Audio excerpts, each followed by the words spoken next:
J'aimerais ouvrir avec vous la parole de Dieu dans le livre d'Ésaïe, au chapitre 43, verset 10.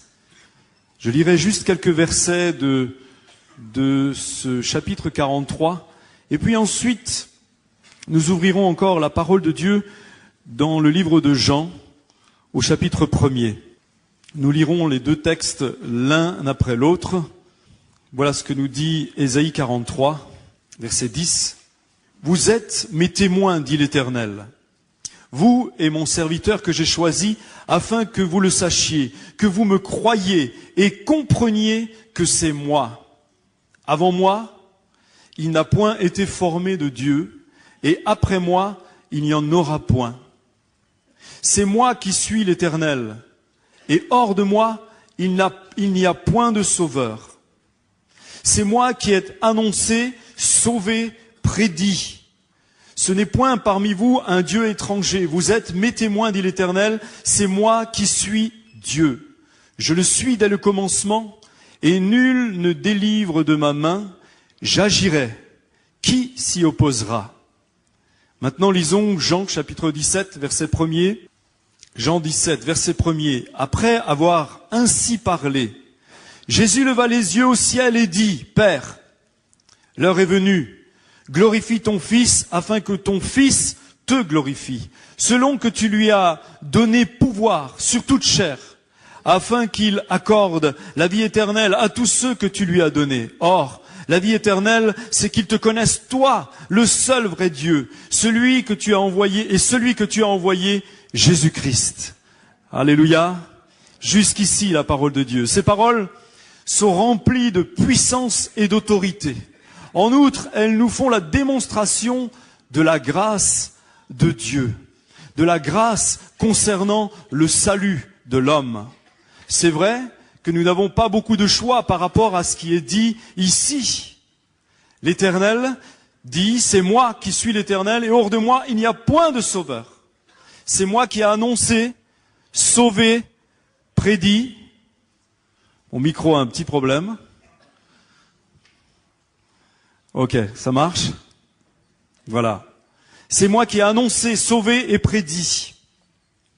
Et Jésus continue et il dit ici, glorifie ton Fils afin que ton Fils te glorifie, selon que tu lui as donné pouvoir sur toute chair, afin qu'il accorde la vie éternelle à tous ceux que tu lui as donnés. Des paroles pleines de puissance. Le salut vient de Dieu seul. De Dieu seul. Pourtant, nous, êtres humains, nous sommes appelés à le partager avec le monde. Quel privilège et quelle responsabilité! Jésus nous dira dans Marc chapitre 16, verset 15, ce passage que beaucoup de chrétiens connaissent par cœur. Allez par tout le monde et prêchez la bonne nouvelle à toute la création. C'est une grande responsabilité. Amener les eaux du salut à ceux qui ont soif. Là où le salut n'est pas prêché, là où la parole de Dieu n'est pas prêchée, il n'y a pas de salut possible. Les gens qui n'entendent pas parler de Dieu ne peuvent pas être sauvés. Les gens qui n'entendent pas parler de Jésus n'ont pas d'espérance. La grâce de Dieu est puissante et souvent étonnante. Parfois même, elle nous paraît injuste, incompréhensible. Par exemple, dans la Bible, nous avons l'exemple d'un homme, d'un roi qui s'appelait Manassé. Manassé, son nom était synonyme dans le livre des rois de méchanceté.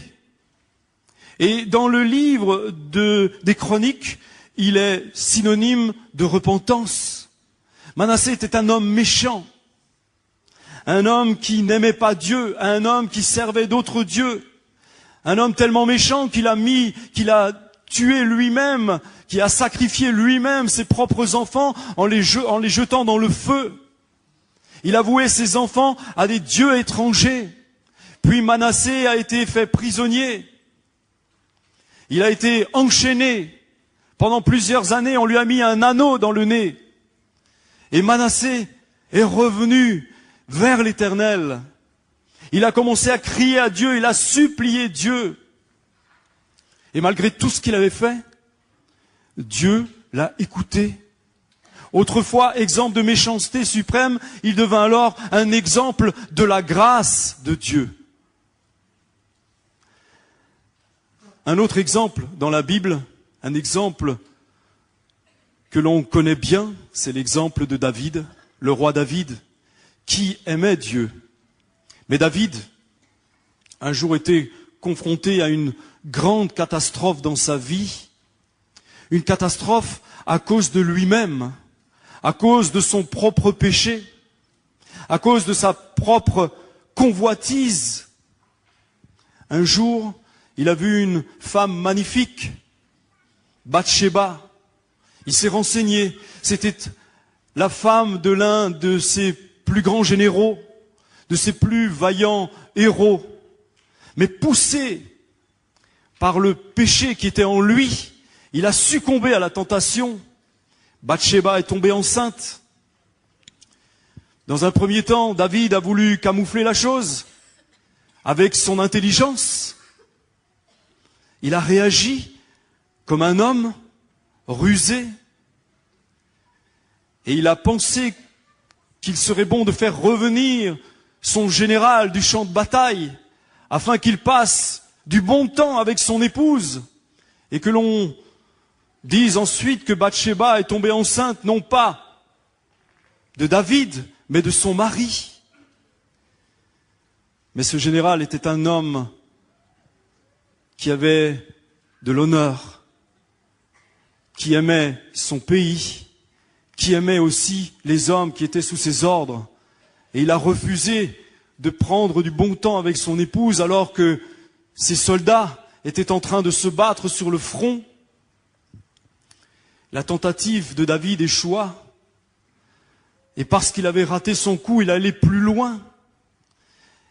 La solution qui lui restait pour cacher son péché, c'était de pousser la chose plus loin, à un désastre. Il a alors demandé à ce que son général soit mis dans l'endroit le plus dangereux de la bataille, dans le seul but de voir cet homme tomber mort sur le champ de bataille. Et c'est ce qui est arrivé. Mais Nathan, le prophète, était un homme en relation avec Dieu. Dieu lui avait dévoilé tout ce qui s'était passé dans le cœur de David, son roi. Et Nathan a eu le courage de venir vers David et de lui dire, David, voilà ce que tu as fait. Tu es un pécheur. Tu as trahi un homme qui était un vaillant soldat d'Israël. Tu l'as fait mourir. J'ai choisi cette histoire car nous y trouvons la démonstration une nouvelle fois de la grâce de Dieu, grâce qui amène au salut, qui amène à la repentance. Le meurtre était un péché inexpiable dans la loi mosaïque. Il n'existait pour le meurtre aucune solution que la mort. La mort était la seule réponse au meurtre. David devait mourir, logiquement. Mais Dieu lui a fait grâce. L'enfant de Bathsheba, plus tard, devint malade. David a compris que Dieu était en train de lui parler. David a compris et il reconnut la main de Dieu dans cette situation. Et la Bible nous dit que David chercha la face du Seigneur. Il s'est couché, il a jeûné, il a prié. La Bible me dit qu'il ne se lavait plus, il gardait ses vêtements. La coutume était de déchirer ses vêtements, se coucher dans la poussière ou dans la cendre. Il était au point où sa santé commençait à inquiéter ses conseillers, les gens qui étaient autour de lui. David était prostré, il ne sortait plus de la chambre. L'enfant mourut et David se leva. Paradoxalement, c'est à ce moment-là que David avait compris et accepté la volonté de Dieu et compris que Dieu lui avait vraiment pardonné son péché, sa faute. Beaucoup de criminels se repentent lorsqu'ils sont en prison et qu'ils purgent leur peine. Ils se repentent. Mais c'est pas un vrai repentir. C'est du regret. C'est un regret qui provient simplement de la sanction qu'ils ont subie. La repentance, c'est autre chose. La repentance, ce n'est pas le regret de ce que l'on a fait, mais c'est changer absolument de direction, changer de vie, changer d'attitude. La repentance vient du cœur, vient de l'intérieur même, de son âme, du plus profond de soi. C'est ce que David a désiré et cherché de tout son cœur, de toute sa force. Il ne voulait plus être ce David mauvais. Le message de la repentance ne devrait pas être prêché comme une menace, mais comme un cadeau venant de Dieu. La repentance n'est pas une menace, c'est un cadeau que Dieu nous fait. Jésus a commencé son ministère en prêchant la repentance. Dans Matthieu, chapitre 4, verset 17, il est écrit, dès ce moment, Jésus commença à prêcher et à dire, repentez-vous, car le royaume des cieux est proche. Et quand il envoya ses disciples pour prêcher, ce fut le même discours, le même message. Marc, chapitre 6, verset 12, il est écrit, ils partirent et ils prêchèrent la repentance. Lorsque le Saint-Esprit est descendu à la Pentecôte, Pierre, alors que la foule était là et ils avaient assisté à ce qui s'était passé, certains pensaient mais ils sont fous, d'autres disaient mais ils sont saouls, et d'autres étaient stupéfaits, étonnés de ce qu'ils entendaient. Les apôtres parlaient des langues étrangères, eux qui n'avaient aucune étude, ils avaient entendu ce vent impétueux. Pierre prêchait, il haranguait la foule, il leur parlait de Jésus. Et quand vous lisez le texte dans Acte 2, vous vous rendrez compte qu'il ne prenait pas de pincettes avec les Juifs qui entendaient son discours. Il les accusait de la mort de Jésus. Il risquait sa vie à ce moment-là. Mais la Bible me dit qu'il était rempli de l'Esprit de Dieu. Certains moments, les gens vont lui dire, mais Pierre, mais qu'est-ce qu'on doit faire? Que faut-il faire pour que nous soyons sauvés? Et Pierre va leur dire, repentez-vous et faites-vous baptiser pour le pardon de vos péchés. Et la Bible me dit que ce jour-là, ce sont 3000 personnes qui se sont données à Jésus-Christ. 3000! Quelle puissance extraordinaire! La repentance. Quand le Saint-Esprit agit dans les vies, il y a une puissance extraordinaire qui accompagne nos actes et nos paroles. La repentance et la foi en l'Évangile produit de merveilleux résultats. Je lisais l'autre jour dans la biographie de Moody, évangéliste célèbre, l'histoire d'un homme qui est venu voir Moody. Je vous lis simplement l'extrait qui nous intéresse ce soir. Le titre du chapitre, c'est Le voleur. Et je lis simplement ce qu'écrit Moody dans son texte. Un soir que j'évangélisais dans une ville, je fus abordé après une réunion par un homme de belle apparence. Il était dans une grande angoisse. Voici le fait, me dit-il, je suis un voleur. J'ai pris de l'argent à mes patrons. Comment puis-je devenir chrétien sans rendre cet argent-là? Avez-vous la somme, lui demandai-je. Il me répondit qu'il ne l'avait pas tout entière. Il avait dérobé 7500 francs. Il ne lui en restait plus que 4750. Et il me dit, ne pensez-vous pas qu'avec cet argent, je pourrais faire des affaires et gagner ainsi de quoi rendre la somme entière? Je lui répondis que c'était là une mauvaise pensée, qu'il ne pouvait s'attendre à prospérer avec de l'argent volé. Il n'y avait pas la bénédiction sur cet argent. Qu'il lui fallait rendre tout ce qui lui restait et demander pardon à ses maîtres. Mais ils me mettront en prison, répondit-il. Ne pouvez-vous pas m'aider? Non. Il faut rendre l'argent avant que vous puissiez attendre aucun secours de Dieu. C'est bien dur, reprit-il. Très dur, répondis-je, mais c'est la conséquence inévitable d'une grande faute. Le fardeau devint si lourd qu'il n'y put tenir. Il me remit l'argent, 4 750 francs et quelques centimes, et me demanda de le rapporter à ses patrons. Le soir suivant, les deux négociants et moi, nous nous rencontrâmes dans une chambre attenante à l'église. Je mis l'argent devant eux, je les informais qu'il venait de l'un de leurs employés. Je leur racontai l'histoire, je leur dis que ce dont cet homme avait besoin, c'était de miséricorde et non pas de justice. Les larmes coulèrent sur les visages de ces deux hommes, et ils me dirent, certes, nous serions heureux de lui pardonner. Je descendis pour aller le chercher. Après qu'il eut confessé sa faute et reçu son pardon, nous nous mîmes tous quatre à genoux. Nous eûmes une réunion de prière bénie. Dieu se trouvait au milieu de nous. Amen. Le fruit de la repentance. C'est vrai que ça implique du courage.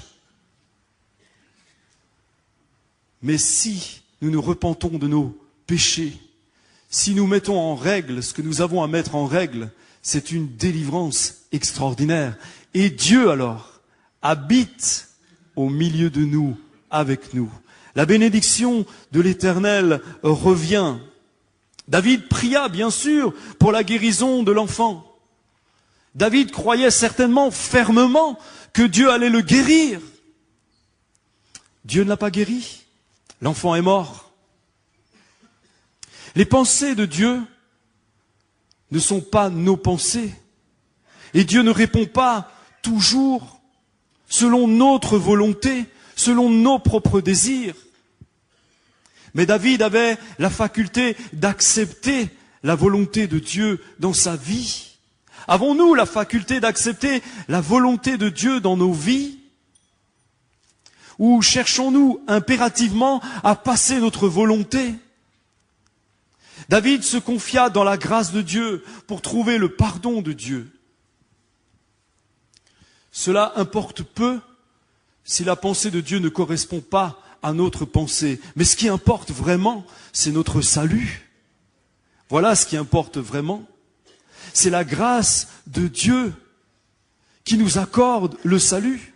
Mais pour recevoir la grâce, il nous faut accepter d'être des pécheurs, reconnaître notre identité de pécheurs, reconnaître que nous ne sommes rien d'autre que des pécheurs.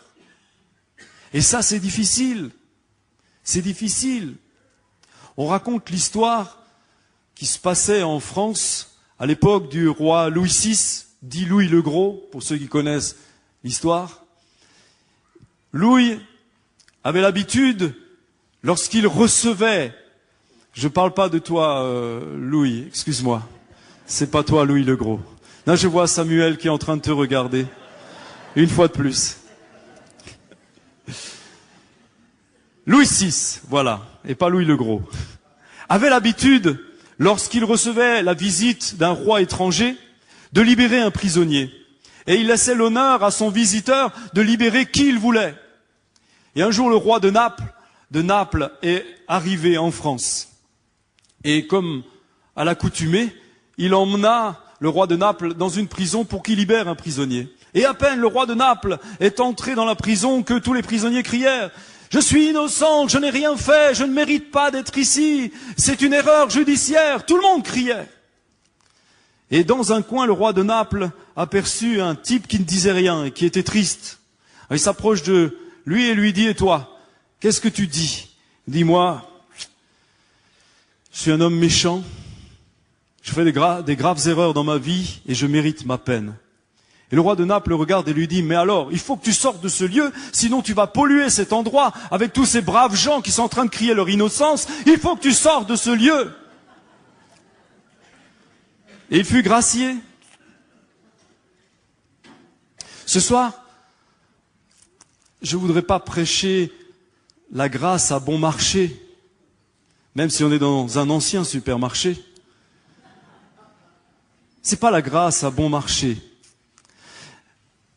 Même si la grâce est gratuite, Dieu donne gratuitement.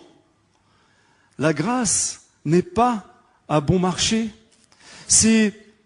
Parfois on entend cette réaction, mais puisque Dieu fait grâce, puisque la grâce de Dieu, on ne peut pas la maîtriser, alors vivons normalement, c'est Dieu qui choisira, comme certains disent parfois, Inch'Allah.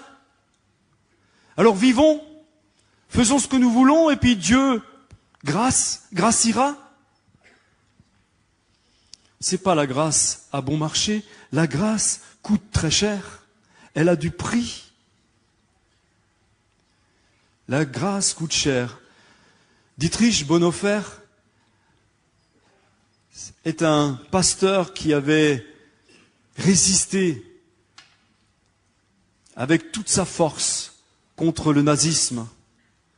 Il résistait tellement contre Hitler et les nazis que ça lui a coûté la vie. Mais il disait la vérité. Il ne se gênait pas de prêcher l'évangile, la bonne nouvelle, et de condamner ce qui se passait à son époque. Dans son Allemagne, c'était un Allemand. Dans son pays, et ça lui faisait mal au cœur. Et voilà ce que Dietrich Bonhoeffer écrit sur la grâce. La grâce qui coûte, c'est le trésor caché dans le champ. À cause de lui, l'homme va et vend joyeusement tout ce qu'il a. C'est la perle de grand prix. Pour l'acquérir, le marchand abandonne tous ses biens. Et c'est aussi l'appel de Jésus-Christ. L'entendant, le disciple abandonne ses filets et le suit. La grâce qui coûte appelle à l'obéissance à Jésus-Christ. Elle coûte parce qu'elle est, pour l'homme, au prix de sa vie. Elle coûte parce qu'elle condamne les péchés et elle justifie le pécheur. La grâce coûte cher, d'abord parce qu'elle a coûté cher à Dieu, parce qu'elle a coûté à Dieu la vie de son Fils.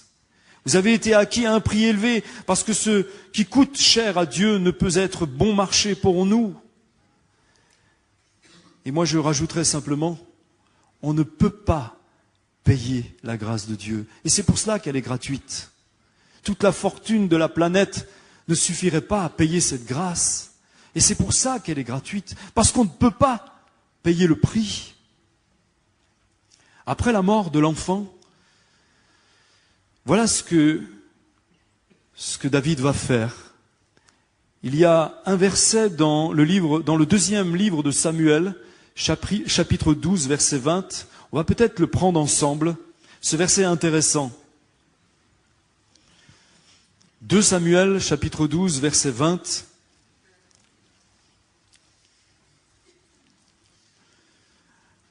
L'enfant est mort.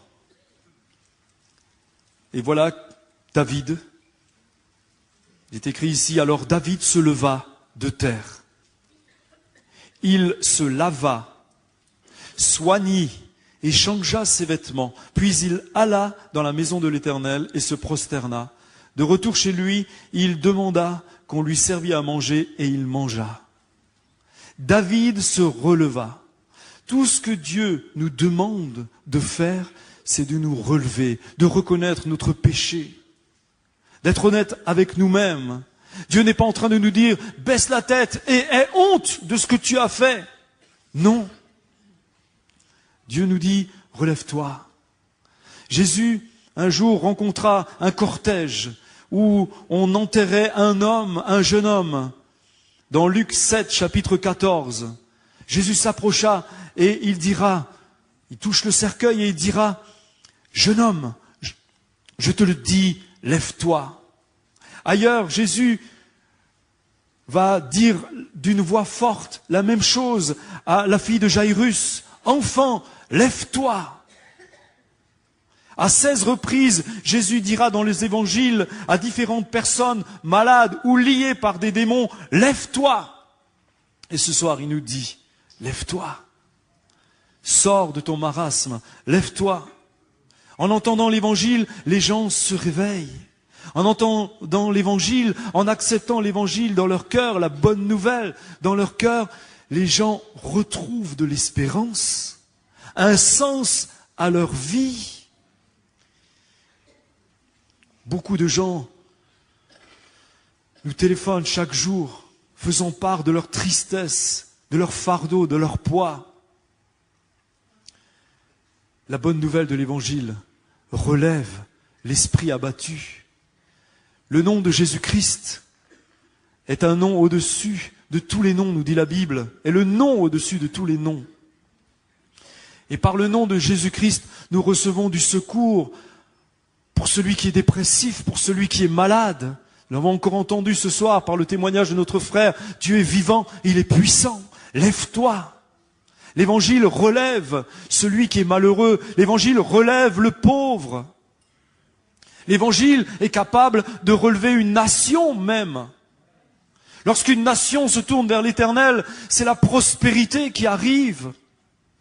Parce que les gens changent de vie, le cœur de l'homme change. On cesse d'être des voleurs et on devient des hommes justes, saints, droits. Et c'est tout le pays qui s'en ressent. L'évangile est pour sûr un trésor. Il apporte la lumière là où il y a l'obscurité. Il relève là où il n'y a plus que des ruines. La Bible me dit aussi que David se lava. Il s'est lavé. Pendant tout ce temps, il ne se lavait pas, il sentait mauvais, ses habits étaient déchirés. Voici ce que David dira dans le psaume 51, verset 4. J'ai péché contre toi seul, et j'ai fait ce qui est mal à tes yeux, en sorte que tu seras juste dans tes sentences, sans reproche dans ton jugement. Au verset 6, il rajoute: mais tu veux que la vérité soit au fond du cœur. Il parlait de son cœur. Fais donc pénétrer la sagesse au-dedans de moi. Et il va dire au Seigneur: purifie-moi avec l'hysope et je serai pur. Lave-moi et je serai plus blanc que la neige. Au verset 12, il dira: rends-moi la joie de ton salut. Rends-moi la joie de ton salut. Et qu'un esprit de bonne volonté me soutienne.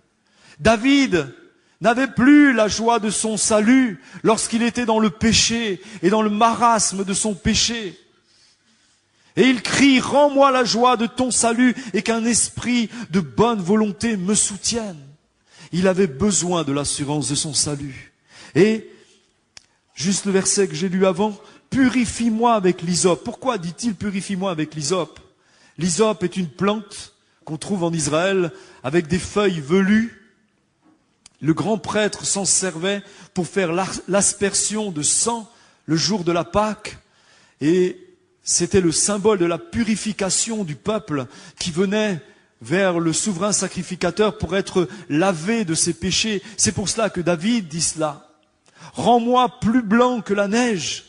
L'hysope servait aussi à purifier le lépreux. Et c'est pour cela que David crie de la sorte. David se purifia et se détacha du fardeau pesant de son péché. Il s'est débarrassé de son désordre, de ses échecs. Il ne s'est pas laissé aller à ses regrets.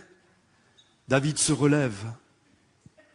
Quand Jésus nous pardonne, alors nous pouvons vivre avec nous-mêmes. Jésus nous pardonne par son sang qui a coulé sur la croix de Golgotha. Il nous lave, il nous purifie. Nous pouvons nous aussi crier comme David: Seigneur Jésus, purifie-nous par le sang de Golgotha. Quand on se coupe, quand on se fait une blessure, on saigne. Au bout d'un moment, le sang arrête de couler et il y a une coagulation qui se fait. Et la croûte devient de plus en plus dure. Et si on a la sagesse de ne pas gratter notre plaie, notre blessure, et qu'on laisse faire la nature, alors il y a une cicatrisation parfaite qui se réalise. Jésus, ce soir, veut cicatriser nos blessures.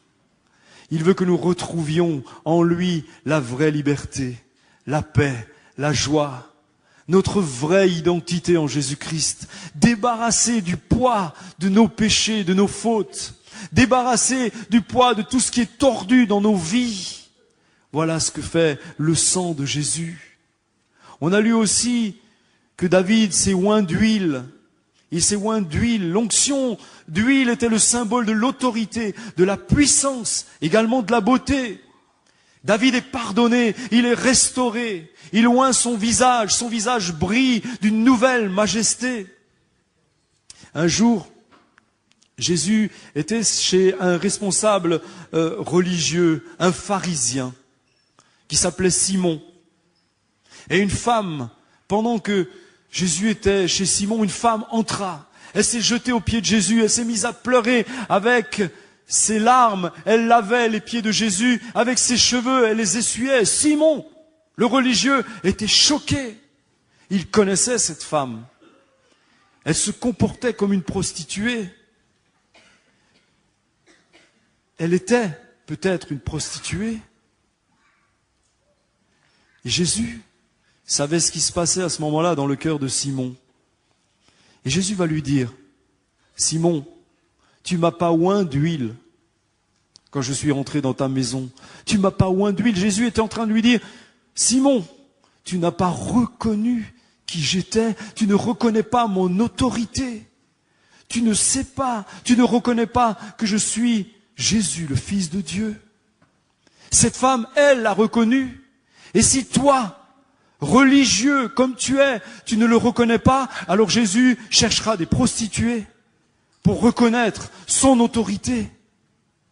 Voilà ce qu'il disait à Simon. L'apôtre Jean a dit aux croyants, il nous dit à nous, qui croyons en Jésus-Christ, que nous portons l'onction royale. 1 Jean chapitre 2 verset 20, il est écrit, pour vous, vous avez reçu l'onction de la part de celui qui est saint, et vous avez tous de la connaissance. Au verset 27 du même chapitre, il nous dit, pour vous, l'onction que vous avez reçue de lui demeure en vous, et vous n'avez pas besoin qu'on vous enseigne, mais comme son onction vous enseigne toutes choses, et qu'elle est véritable, et qu'elle n'est point un mensonge, demeurez en lui selon les enseignements qu'elle vous a donnés. Si nous sommes revêtus de l'onction de Dieu, symbole du Saint-Esprit en nous, alors nous répandons un parfum de bonne odeur. Alors nous devenons des gens attirants. Et sans faire de grands efforts pour aller vers les perdus, ce sont les perdus qui vont venir vers vous parce que vous et moi répandons un parfum de bonne odeur. L'onction de Dieu, l'huile parfumée de Dieu, c'est la puissance du Saint-Esprit. Et quand le Saint-Esprit est dans une vie, il se passe des choses. Quand nous prions, nous avons des réponses. Des malades sont guéris. Des vies changent. Des problèmes sont solutionnés. L'onction de Dieu. David changea également de vêtements.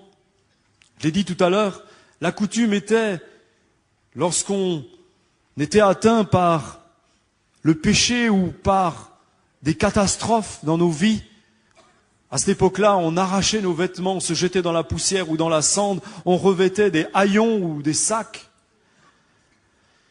David avait fait cela. Et il changeait maintenant de vêtements. Mais plus que de changer le vêtement extérieur, David avait surtout changé son vêtement intérieur. Et c'est ce qui intéresse notre Seigneur. C'est de l'intérieur que Dieu veut nous changer, pas de l'extérieur. Dieu regarde au cœur. À l'extérieur, on peut jouer du cinéma. On peut paraître quelque chose ou quelqu'un.